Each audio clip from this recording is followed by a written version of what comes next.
So hello explore করছিলেন, বললাম two new video. তো আজকে এখন আছি কলেজে। আজকে হচ্ছে 13 মার্চ। আজকে বসন্ত উৎসব হচ্ছে কলেজে। আমাদের একটা সেমিনার ছিল, সেমিনারটা কমপ্লিট হয়ে গেছে। এবার আমাদের প্রোগ্রাম স্টার্ট হবে, পুরো ফাটিয়ে প্রোগ্রাম হবে। তো চলো দেখতে থাকো। যারা যারা চ্যানেলটা নতুন চ্যানেলটাতে সাবস্ক্রাইব করে নাও, বেরিয়ে লাইকটা অল করে দাও যাতে আমার নোটিফিকেশন আগে পাওয়ার জন্য। তো দেখতে থাকো, বহুত মজা হবে। তো এখানে হাঁড়ি ভাতা চলছে।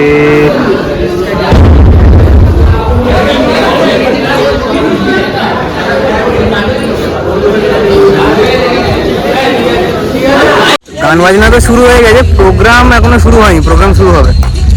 তা আবার তো একটু ঘুরে বেড়াচ্ছি এখন, যেহেতু প্রোগ্রাম শুরু হয়নি। তা এক এক করে সব প্রোগ্রাম শুরু হবে, তারপরে আমাদের হাঁড়ি ভাঙা হবে। ফার্স্টে ভেবেছিলাম মানে ওখানে হাঁড়ি ভাঙা হবে, ফার্স্টে ভেবেছিলাম এখানে এরা হাঁড়ি বাঁধবে, তারপর দেখছি না ভেতরে বেরিয়েছে ছাওয়ার মধ্যে বেঁধে। তো দেখতে থাকো, চলো। তাই উৎসব আমাদের, উৎসবের মনের রং, প্রকৃতির রং মিলে মিশে একাকার।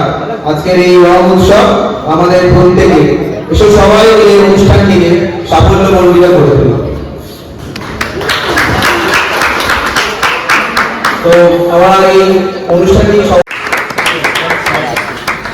ধন্যবাদ প্রিন্সিপাল স্যার, কর্মচারী স্যার এবং জীবন স্যারকে এই অনুষ্ঠানে আসার জন্য।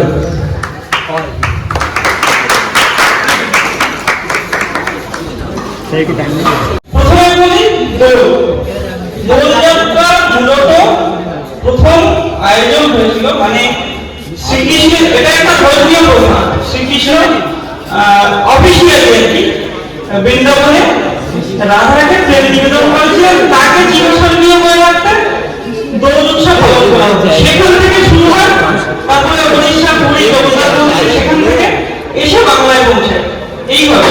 আর এই দিনে কি ছিল, এই দিনে শ্রী চৈতন্য মহাপ্রভুর জন্মদিন, মানে জন্মতিথি।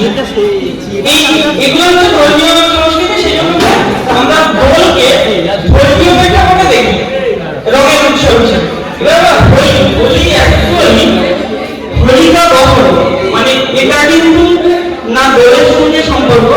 আমরা ভুল ভাবি হয়তো দোলের দিনই হ্যাপি হোলি বলি, কিন্তু একদিন পরে হয়। এই বছরটা একই দিনে পড়ে গেছে, কিন্তু মূলত হোলি একদিন পরে উদযাপন করা হয়। কিভাবে এসছে সেটা বলি। হোলিকা মানে হচ্ছে হিরণ্যকশিপুর মেয়ে।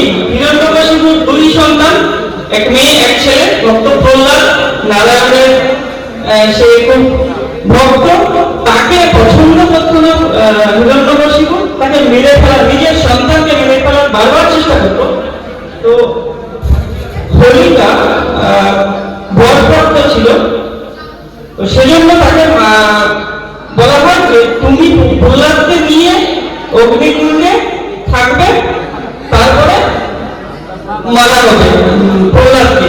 এইভাবে তারপরে কি আগুন দেওয়া হয়, প্রহ্লাদ আশীর্বাদে সে বেঁচে ফেরে, কিন্তু হোলিকা মারা যায়, ওই আগুনে মারা যায়, পুড়ে মারা যায়।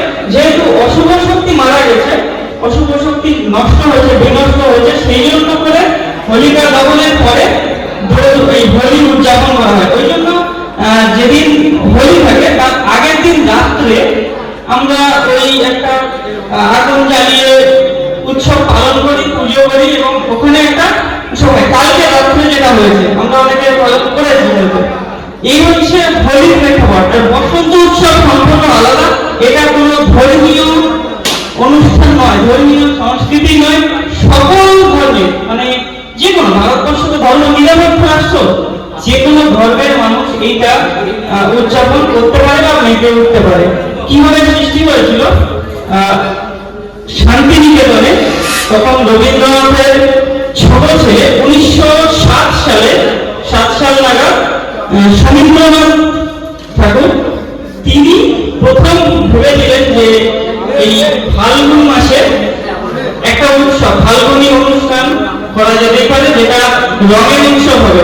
এই সময়টা বীরভূম, বাঁকুড়া, পুরুলিয়া ওই এলাকায় প্রচুর পদার্থন ঘটে, খুব রঙিন হয়ে যায়, লাল রঙের রঙিন হয়। তো সেই জন্য উনি ভাবছেন শুধু প্রকৃতি কেন আমাদেরকে জানাবে তারা আমরা রঙিন যুগে থাকবো।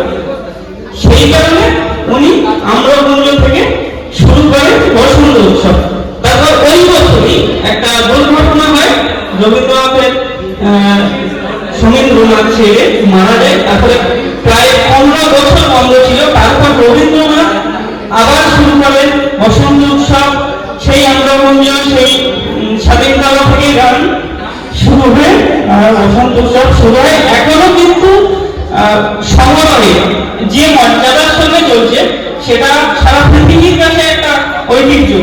মানে বসন্ত উৎসব শুধু পশ্চিমবঙ্গের নয়, এটা কিন্তু সারা পৃথিবীর কাছে। আমি 2013 সালে যখন প্রথম বসন্ত উৎসব শান্তিনিকেতনে গেছিলাম, দেখছিলাম আমাদের দক্ষিণবঙ্গের যেসব অনুষ্ঠান পালন হয় তার থেকে অনেক উচ্চাঙ্গে, অনেক সুন্দর, তাদের ভাবধারা, চিন্তা ভাবনা সম্পূর্ণ আলাদা। আজকে আমরা কি করি, জেনারেশনের গায়ে গাড়ি পড়ে, আমরা অনুষ্ঠানে বসন্ত উৎসব নাম দিয়েছি, কিন্তু বসন্তের গান বাংলা গান খুব একটা শুনিনি। ম্যাক্সিমাম সব হিন্দি গান চলেছে, বেশিরভাগটা হিন্দি গান। আসলে এইটাই আমি বলতে চাইছিলাম যে বীরভূমের বসন্ত উৎসব, শান্তিনিকেতনের বসন্ত উৎসব অনেকটাই বাঙালি সংস্কৃতিকে আঁকড়ে ধরার একটা উৎসব। বাঙালি সংস্কৃতির সঙ্গে খুব ভীষণভাবে ওরা ধরে রেখেছে, এখন ওই জায়গাটা ধরে রেখেছে। আমরা হয়তো কোথাও একটুখানি বাইরের সংস্কৃতিকে আঁকড়ে নিচ্ছি, নিজেদের সংস্কৃতিকে হারিয়ে। এরকম দেখা যায় না যে অন্যান্য রাজ্যে বাংলা গান চলছে তাদের অনুষ্ঠানে, কিন্তু আমরা কোথাও একটা দুর্বল হয়ে গেলাম যে আমাদের সাংস্কৃতিক অনুষ্ঠানগুলো অন্যান্য রাজ্যের সাংস্কৃতিক অনুষ্ঠানের গানগুলো আমরা নিয়েছি। হ্যাঁ, মিশ্র সংস্কৃতি ভালো, কিন্তু আমাদের জায়গাটাকে অস্তিত্ব বাঁচিয়ে রাখাটাও খুব দরকার, একান্ত কর্তব্য, দায়িত্ব কর্তব্যের মধ্যে পড়ে। যাই হোক, এই ছিল হোলি, বসন্ত উৎসব এবং দোলের তিনটে পার্থক্য। এটাই বলার জন্য আমি উঠেছিলাম।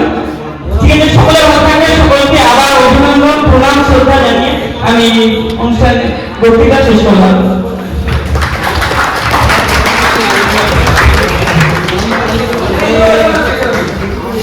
আমি কিন্তু বিধির উপরে একটু হয়ে গেছি। হ্যাঁ, কারণ এটা আমার স্ক্রিপ্টটাই ছিল, ওই বলে দিল। আর ওর চিন্তাধারা ভালো, কারণ একটা ধর্মীয় অনুষ্ঠানে সবসময় ধর্মীয় সঙ্গীতই বাজানো, কোনো অন্য গান বাজা না উচিত হয়। তো তুমি একটা প্রসঙ্গ বলেছিলে যে হোলিকা, ঠিক আছে, তো হোলিকার ব্যাপারে আমি একটু বলে দিই। ওনার কন্যা, ওনার বোন ছিল, তো তিনি একজন রাত্রি ছিলেন, তার একটা বরদান ছিল যে সে আগুনে পুজো করবে না, ঠিক আছে। তো প্রহ্লাদকে যখন মারা হলো, তিনি শুভ শক্তি বলেছিলেন, শুভ শক্তি বেঁচে গেল আর অশুভ শক্তি বিনাশ হলো, মানে অশুভ শক্তি বিনাশ হলো আর শুভ শক্তি জয় হলো। সেখান থেকে আমরা হোলিকা পালন করি, ঠিক আছে। ধন্যবাদ। পরবর্তী অনুষ্ঠানের জন্য আমরা ডেকে নেব কৃষাকে।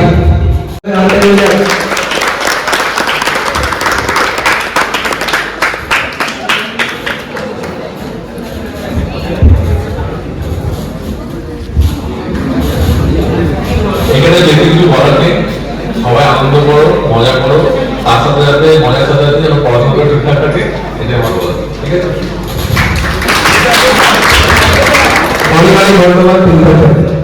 সবাই চেষ্টা করবে মোটামুটি 2:30-এর মধ্যে কমপ্লিট করা, ওকে।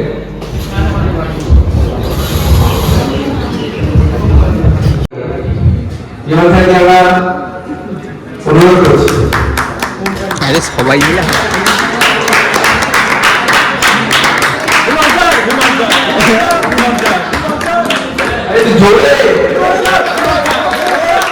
আচ্ছা, আজ একটা আনন্দের উৎসব, সম্প্রীতির উৎসব, প্রেমের উৎসব। এটা বসন্ত উৎসব আমার কাছে খুব কাছের উৎসব একটা, কারণ ধীতি বা বাকি তোমরাও দেখতে পাও, অ্যাকচুয়ালি এটা আমার বাড়ির কাছের খুব উৎসব।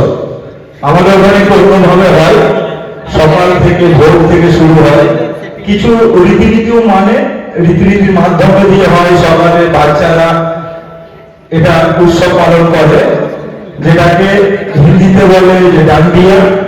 ঠিক ওই উৎসবটা লাঠি খেলার মাধ্যমে, প্রভাতফেরির মাধ্যমে চালু হয়। তারপর দুপুরে হয় রঙের উৎসব, তারপর বিকেলে কীর্তনের মাধ্যমে দিয়ে আবার আবির উৎসব দিয়ে রাত্র অবধি শেষ হয়। তো এটা বসন্ত উৎসব। এটাই আমার একটা দুর্ঘটনার কারণে আমি এই উৎসবে তোমাদের সঙ্গে থাকছি, কিন্তু পুরোপুরি এবছর থাকতে পারবো না, কিছু বাধা আছে, হঠাৎ ঘটে গেছে। তো উৎসবটা হচ্ছে বলেই আমার আজকে আসা, যেহেতু তোমরা সবাই প্রিয়, ফার্স্ট ইয়াররা আছো, সেকেন্ড ইয়ার কাছ থেকে শেখো। কালকে একটু কম তোমাদের উপস্থিতি ছিল, পরশু দিন একটা বড় অ্যাচিভমেন্ট কলেজে এসছে, তোমার দাদারাই বা তোমার যারা বন্ধু আছে গেছিল নিয়ে এসছে, সেইগুলো আছে।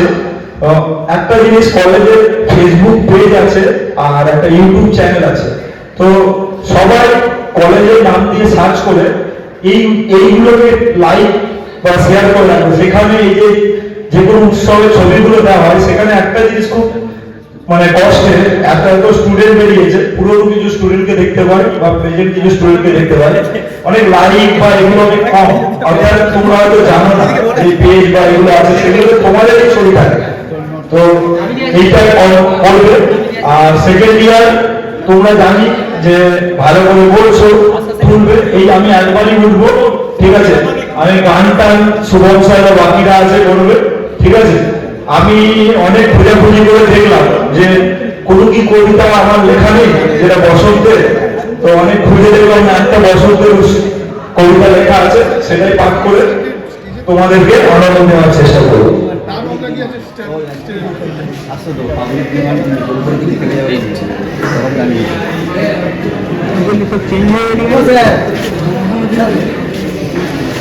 আমি নষ্ট করিনি না, তাই আমি কবিতার নাম বসন্ত প্রেম। নানান রঙে সেজেছে দেখো বসন্তের এই দিনটা, তোমাকে পেতে চাইছে কাছে আগমনা এই মনটা। উড়ু উড়ু করছে মনাজ, গুরু গুরু মেঘের ডাক, প্যাচ পেঁচে এই গরমটা আওয়াজ, চাইছে ভোরের শীতল বাতাস। খোলা আকাশে আজ চিঠির গান, প্রেম পেতে চায় মনের টান, চির সবুজ গাছটিও আজ পাতা ঝরার আভাস দেয়। শহরের ব্যস্ত কলকানেতে নানান রঙে আজ সেজেছে, কেউ যেন বলে গেল বসন্ত এসে গেছে। অনুপম রায়ের সেই কবিতা প্রেমিক প্রেমিকা গান ধরেছে, বসন্ত এসে গেছে, রাস্তায় কত মুখ আজ নতুন নতুন নেমে পড়েছে। বসন্ত তুমি শহরটাতে নানান রঙে ভরিয়ে দাও, প্রাণের শহর প্রেমের শহর, সব সম্পর্কে বিশ্বাসটাতেও জায়গা পাও। জোড়া শালিক বলছে বড় অভিমানের সাথে, কেন এই বসন্তের পর আর সব ঋতু আসে? ব্যস্ত থাকো রং মিশিয়ে প্রেমের টানে মনের কাছে, চলে গেলেই আসবে আবার সেই একটি বছর পর। নমস্কার, ভালো করে অনুষ্ঠান করো। স্যারের জন্য অসংখ্য ধন্যবাদ। স্যার আমাদের এই একটা স্যারের ঘটনা ঘটে গেছে, তার সত্ত্বেও স্যার আমাদের জন্যই এসেছে কলেজে, তো তার জন্য খুবই ভালো লাগলো আমাদের। তো সেই আবার বলবো যে এত ধরে সঙ্গীত হচ্ছে, নৃত্য হচ্ছে, কবিতা আবৃত্তি হচ্ছে, কিন্তু এইবারের অনুষ্ঠানটা একটু আলাদা হতে চলেছে। তো এটা হিন্দি বলেছি নাটক আমাদের ফার্স্ট ইয়ার ফিটাররা এখন করবে। ফার্স্ট ইয়ার ফিটারদের আমরা ডেকে নেবো। ফার্স্ট ইয়ার ফিটার ঠিক খেলা শুরু হওয়ার পর সবার অবস্থা ঠিক এরকম হয়ে গেছিল।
লাস্ট ইয়ারের আমাদের কমপ্লিট হোলি খেলা।